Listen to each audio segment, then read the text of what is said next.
Hi అండి. నేను ఈరోజు దోసకాయ టమాటా కర్రీ వండుతున్నానండి. ముందుగా ఉల్లిపాయ పచ్చిమిరపకాయలు వేపేసుకుంటున్నాను. టమాటాలు వేసుకున్నాను 2.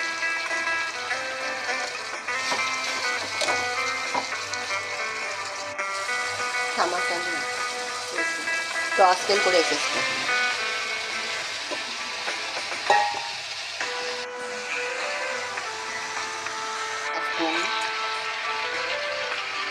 కారం వేసాను.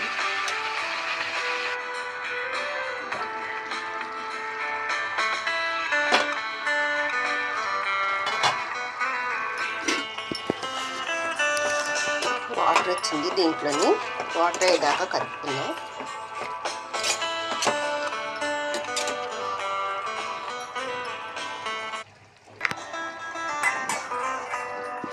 చింతపండు వాటర్ కొంచెం వేసుకుంటున్నానండి. ఆల్రెడీ టమాటాలు వేసాం కదా, పులుపు ఉంటుంది. వేసుకోపోయినా పర్లేదు, నాకు కొంచెం కావాలని వేసుకున్నాను.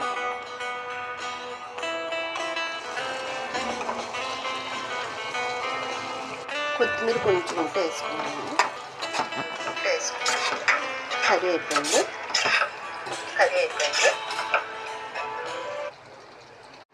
కర్రీ అయిపోయిందండి, కంప్లీట్ అయిపోయింది. దోసకాయ టమాటా కర్రీ.